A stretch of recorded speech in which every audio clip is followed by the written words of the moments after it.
Narito tayo ngayon upang matunghayan ang nakakakilig, napaka-sweet at talaga namang nagtitrending na istorya ni Kuya Arjon at ni Ate Angelica.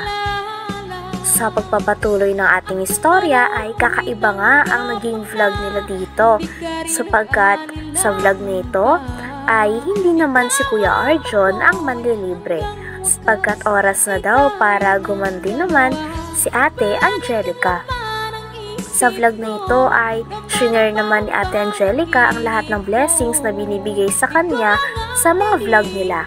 Kaya naman siya ang nanglibre kay Arjon at siya din ang nanlibre kay Arjon at Kalingap Tata sa Jollibee. Dito nga ay binili ni Angelica ang mga gusto ni Arjon. At talagang hindi nga makapaniwala si Kuya Arjon dahil sanay daw siya na siya ang nanlilibre. Kaya naman makikita natin kung gaano din kabait si Ate Angelica. Ako ang magbabayad kung anong mga gusto mo sa SM. Nabibili mo sa SM. Ano ba gusto mo?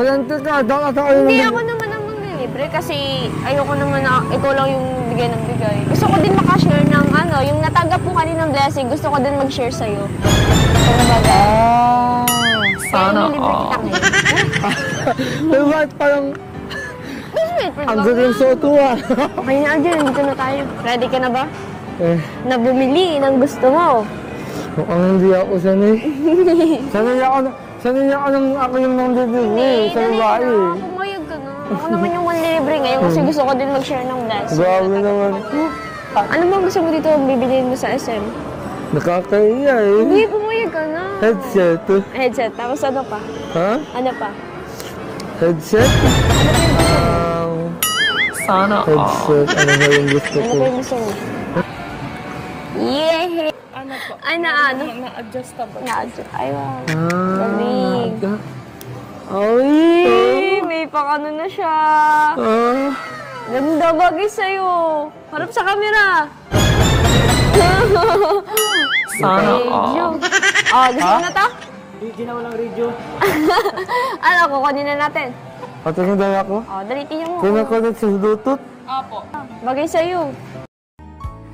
Nang nabili na nga ni Ate Angelica ang gusto ni Kuya Arjon na headphones ay talagang halos maglulupasay nga si Kuya Arjon sa saya.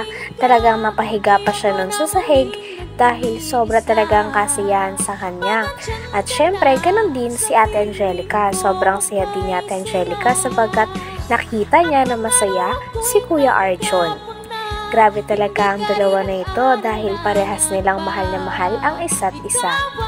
Patagal nga ng patagal ay mas lalo na silang nagiging sweet at lagi na rin silang nag-care sa isa't isa.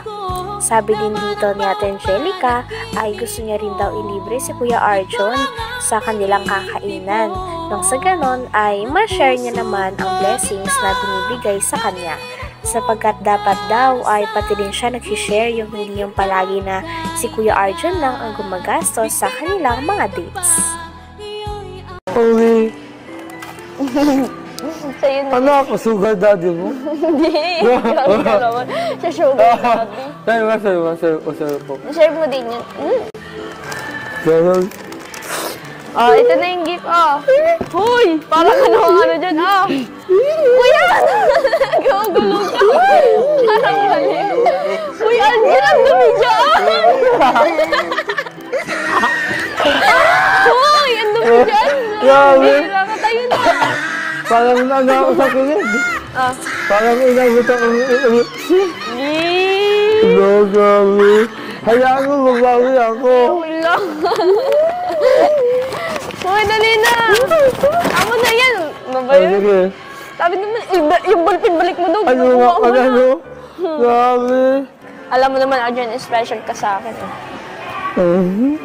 Special ka sa akin, ano ka ba? Special time. Hindi kasi, parang hindi ka na sa akin, diba? Ang guard kasi ng loob ko sa'yo. Kumbaga, lagi mo akong, pag-kasama ka, parang, ang sayo mo kasama, tapos ang gaan ng loob ko sa'yo, kaya... Dito din sa video na ito ay sinabi nga ni Ate Angelica na napakasarap daw kasi kasama ni Kuya Arjon at hindi na rin iba si Kuya Arjon sa kanya. Talagang magaan daw kasi ang loob niya kay Kuya Arjon at lagi siyang napapasaya nito. Kaya naman gustong-gusto niya talaga mag-give back sa lahat ng mga blessings na natatanggap niya rin. Gusto niya rin kasi mapasaya si Kuya Arjon. Kung pag-kasama ka, parang ang saya mong kasama, tapos ang gaan ng loob ko sa'yo, kaya di ka nasakit, di ba?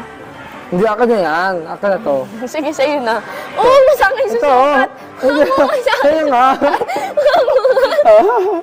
Aljo! Bagay, oh. Mukha naman ako dito yung musuot, pang lamay na nga eh. Sa'yo yan, oh. Bagay sa'yo yan. Oh, dali na, kunin mo na yun. Baka maiwanan natin. Parang tayo?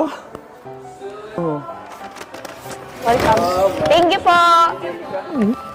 Sige na. Baka naman di ka na makatulog sa kakaganyan mo. Baka susunod ito, house and lot na. Wow. Joke lang, sorry. Pero alam mo, Angelica, salamat talaga. Tapos hindi lang yan. Ako lang din maglilibre ng pagkain natin ngayon. Sigurado ka? Kakain tayo sa Golden Baboy! Golden Baboy? Si Kuya Tats yun, ah. Ay, Baboy. Joke lang, Kuya Tats. Ano? Gutom ka? Dahil napagod na nga ang dalawa kakaikot sa mall, ay nag-decide na rin sila na pumunta na at pumili ng kanilang kakainan. At ito ay ililibre ni Ate Angelica. Ang napili naman nila ay syempre ang Jollibee. At umorder na nga sa counter si Ate Angelica. Pagbalik niya ay nandun na si Kuya Arjon at talagang naghihintay sa kanya. At nung dumating na ang kanilang mga food ay nagdasal na rin ang dalawa. Napakabait talagang tao ng dalawang ito sapagkat hindi sila nakakalimot na magpasalamat sa Diyos. At this time, si Kuya Arjon naman ang nagpray. Grabe at napaka makabuluhan ng prayer ni Kuya Arjon, hindi lamang para sa kanila, ngunit para rin kay Kalingap Tata at sa buong Kalingap team. Maraming salamat po sa bilang ito at sa pagkain na inihanda nyo. At maraming salamat din po sa munting regalo na binigay sa Angelica at naisip ko po ang lahat ng ito. Sana po atuloy po siyang maging humble at di po siya magbago. At sana rin po tumagal ang pagsasama namin, lalong-lalo ng tambayan namin. At sana si Kuya Tata, mas lalo ang umangat ang kanyang views at marami pa siyang matulungan katulad namin with Isalis. And din lang, ay wait lang, pinagdadasal ko rin sana si Kuya Love at sa lahat ng Kalingap kung nasaan man sila ngayon, ay mag-ingat sila palagi sa kanilang lakad. Yun lang o. Ayun eh. Tayo na. Grabe.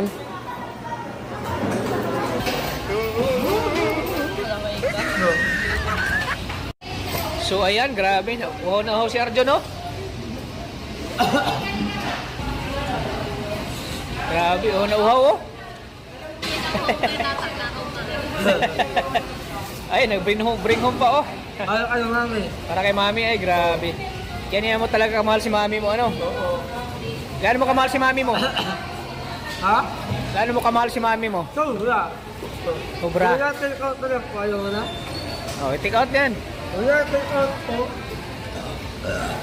Laging may take out. Kaya check na yan. Sino papa mo, papa? Papa mo? Ha? Nakakain na yun.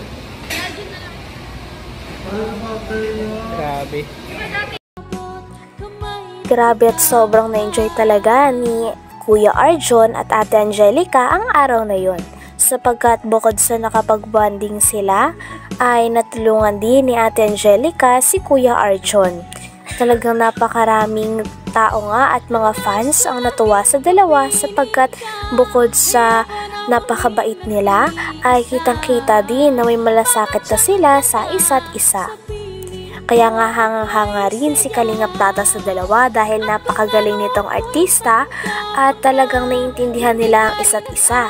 Lagi silang sumusunod at hanggang ngayon ay humble lamang sila.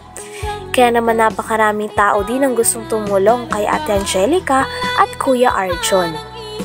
Hanggang dito na lamang muna ang ating nakakakilig, napaka-sweet at talaga namang sobrang nagtitrending na love story ni Kuya Arjon at ni Ate Angelica. Maraming salamat sa inyong panonood. Hanggang sa muli. Bye!